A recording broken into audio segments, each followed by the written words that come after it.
Welcome to this video lecture on scientific research in information systems. This set of video lectures is about the book with the same name, Scientific Research in Information Systems, published by Springer in 2021 in its second edition.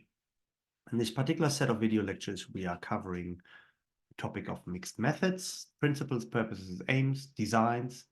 And in this second part of the set of video lectures, we will discuss examples, advantages, and challenges of mixed methods. If you haven't done so, please watch the first part of the video lecture on mixed method first. We will start off by giving 4 examples for the 4 different main purposes I've explained in the first part of the lectures on mixed methods. And where possible, I've actually used examples of my own work, but I've only found examples for complementary initiation and development. So I'll start off with an example for a mixed method study that try to achieve triangulation. Arnold Patatashe's and Prekuma's study of IT usage and the change in beliefs and attitudes towards IT in 2004 is an example of where they combined quantitative methods, surveys, with qualitative methods, in particular interviews, to corroborate the insights they got from the survey. Yeah, so they surveyed adopters of a new piece of technology, a new piece of software in a firm over time through a survey, and confirmed a theoretical model that explains the changes in belief and attitudes, and then corroborated these quantitative results with interviews with these adopters and non-adopters and late adopters and early adopters and so forth to triangulate the insight they gained. So this is a good example of triangulation to confirm, corroborate the results in one study through a study done with the different methods. An example for complementarity is a study that we've published 2 years ago, which is a study that uses 2 different forms of experiments. So if you want, this is a monomethod mixed method study, namely 2 different forms of experiments, both quantitative, so to speak, on a particular topic, namely where we gave participants sets of diagrams, multiple diagrams, and we had a look at how they reasoned, interpreted, like analyzed and reasoned and performed tasks with the help of these diagrams. When you read this study, you will see there's 2 studies. One of them is a classic experiment. Groups got different types of diagrams, all had to perform set up a task. We scored the tasks, and some teams performed better than the others. To understand how and why these teams performed differently, we then repeated the same experiment with a different type of experimental method, in this particular one through eye tracking devices. So while they were doing the experiment in the second study, we measured through a piece of technology, we measured their gaze, their eye movements, their dilution, and so forth, so we understand better what areas of the diagrams that they saw and used were they focusing on, how long, and how they literally looked at different things as they were completing their tasks. So this was giving an example of what was different, and then in the follow-up study, to elaborate and clarify these results, we looked at how and why that was the case. This made this mixed method a form of complementarity. Third example, initiation. Again, this is a study, this is a long time ago. This is a mixed method study that involves survey and then interviews, where we looked at users of a particular tool set, which doesn't even exist anymore, a particular modeling tool sets, and we looked at how they use different types of modeling grammars, different types of notations as they were doing systems analysis and design work. As we were doing this, we had certain expectations, we had hypotheses of how they would combine and complement different grammars, like use different notations. And we realized that wasn't the case. In most instances, that was not the case. Our hypotheses were not supported. People seemed to be doing something differently, and we didn't know why. To figure out why that was the case, we then initiated interviews with all the people that responded to our survey and figured out what, given that our hypothesis was wrong, what else was going on, why they were doing what they were doing, because what we thought they were doing was obviously wrong. This is an example of complementarity, but really of initiation, where we reframed the research question given contradictory or paradoxical results in one of the studies. We followed it with the second one. And the third example here is one that I want to explain in a little bit more detail. It's an example of a development study where we use one study, a qualitative case study, exploratory case study, to identify factors that would lead, that would act as a driver in performance in some stores, and then used a follow-up quantitative study, a cross-sectional study of all the stores to see whether or not these identified drivers really were drivers of performance across all the different settings, including those that we didn't study. That would be an example where we use one study to develop the design of the second study, right? We use the qualitative insights to develop, to design the survey instrument for the second study. That's a development purpose. And I want to have a look at this particular one in more detail. And in one of the lectures, I've actually talked about this in detail already. The example here is this idea of positive deviance occurring in standardized bakeries that you find in supermarkets, right? The idea in positive deviance is that in any large number of observations, you typically have a normal distribution of performance. So you have a lot of average performance. You have low performance right at the lower end of the scale, but you also have high performance. People that perform better than the rest, then they must do something differently. What are they doing differently? That's the idea of positive deviance. Deviants that do something different because of doing something different are better than everybody else. This study in bakeries, in classical retail supermarkets, very often you have these bakery departments. And in this particular instance in Australia, where we actually had performance differences of about $70 million a year between a good and a bad bakery. So there's quite a lot of performance difference. And of course, most of them are average, some of them are poor, and some of them are very, very good. And we studied these positive deviants. And we set this up as a mixed method study. Yeah. So we studied, that means we had first a qualitative exploration of different stores, some of which were positive deviant, some of which were average, some of which were negatively deviant.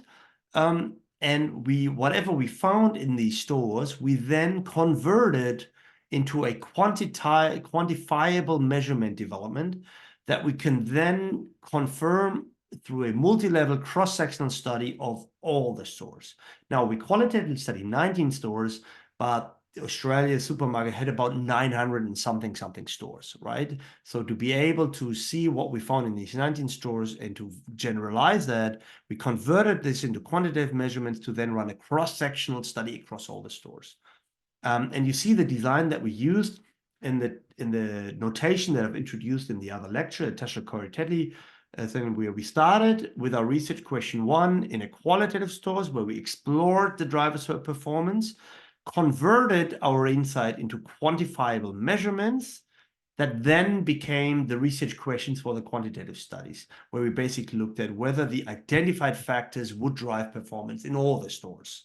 And of course, from both of these sets of studies, we drew later a meta-inference from the exploratory qualitative and the confirmatory quantitative study. I've shown this before, and I mentioned this now. We first sampled these stores for a qualitative part, meaning that we looked at the performance of all the stores, all the bakery stores in Australia, and we had a look of how did they perform given a range of known factors such as penetration. You know, you sell more bread rolls, the more customers are in your store, of course. And if you correlate these things, you have a band. The band is your average performance, and you see here the average, that's the dotted line, and the 95% confidence intervals. So 95% of all stores were within a range that are 5% more or less above the average sales by customer penetration. Now, positive deviants are the ones that disproportionately sell more given their level of customer penetration. And of course, negative deviants are the ones that sell less given how many customers they have. And you can do the same thing for other types of drivers, say location, steady socioeconomic status, and so forth. But this is an example for how we sampled them. As I said in the beginning, we then did a qualitative exploration, literally observations, where we spent times with the bakers in all these stores, had a look at what they were doing, how they were doing, and so forth. What we identified in this qualitative exploratory part of the study were a number of factors that we thought were relevant. And you can see some of them are capacity for teamwork, service and customer orientation, customer-oriented behavior, empowerment, so how free were these bakers to do what they thought was right, but also things like packaging, replenishment, logistics process, and so forth. What we then did is this conversion, meaning that we found a way, or we developed a way of taking these qualitative concepts and making them quantifiably measurable using rating scales that we can then use in a survey. And you can see that here, right? So capacity for teamwork, which appeared one of the factors, we converted into a measurement scale using 3 questions that you can agree on a scale from 1 to 7 and so forth. And this is the conversion aspect of it that would then, help us develop the second part of the study, the quantitative part. Yeah, you can see a little bit of how we did this on the top right side, where we had factors, reorganizing roles, teamwork, communication, sensitivity to customer needs, and so forth, related them to theoretical concepts and then dimensions that we could actually quantifiably measure, which we then did in a cross-sectional survey of managers, bakers, and other staff in all the stores in Australia. And then we could actually correlate that data, put that in a regression with actual sales performance, right? And that's a little bit what you see on the bottom left here, that we see how much some of the different factors contributed to store sales. For example, you see here that progressive price reduction, which is a thing that some of the stores did, where they sort of dynamically adjusted the price based on how much they sold, how much bread they had left, what time of the day it was, and so forth. That contributed a lot to store sales and to customer penetration. Because they did this, they got more customers, sold more bread rolls, and so forth, right? Education, how many trade qualified bakers did they have, and so forth. So some of the things, and you see which of these actually were a performance driver or not. This is a nice example, I think, of a mixed method study to figure out what are the drivers. Yeah, explore and confirm and validate the drivers of performance in bakery trade retail. Now, in summing up, here is a list of advantages and disadvantages of mixed methods. Now, the strength could be obvious, right? So what you're effectively doing is you're offsetting the weaknesses that any one research method brings, ideally by complementing with a different method that has different types of strength, right? So words and pictures and narratives give more richness to numbers, and numbers give more precision to words, pictures, artifacts, and narratives, right? So you're offsetting, you're gaining more strength. We are basically combining, adding up the strength, and we're basically mitigating, overcoming each of the individual methods. This way, we can answer more and a more complete and broader range of research question. And of course, we can also provide stronger evidence for any one type of conclusion. So we can both dig deeper and go broader than we could do, right? Also, we can aid generalizability, that was the example in our bakery study, for example. All of these are obvious strengths, and they basically clear cut. Weaknesses or disadvantages of mixed methods is, first of all, it's very difficult, right? It's difficult for a single researcher to carry out any one study. And of course, if you do 2 of them, that's double the work. And if you do this concurrently or in a fully integrated setup, that's extremely difficult and resource consuming, right? Second, of course, is learning. You need to do multiple methods well. And on top of that, you need to understand the mixing, the design of the mixing, and the legitimization of meta-inferences and so forth. So it's more than the sum of 2 aspects that you still first have to learn. It's also more resource intensive. It takes usually a larger team of people to do that research. It's also more time consuming. Finally, you have some of the details, because not a lot of people do mixed methods in one of these genres where we don't have as much guidelines and knowledge available as about some of the mono methods, say quantitative methods or qualitative methods. And it is also more difficult to publish. This is for a number of reasons. One of them is you need more space in a document because you're doing more things, but you don't get more space, right? So if you have an article or say a thesis and you have, let's say, 50 pages, if you do more, you have less space to write about it.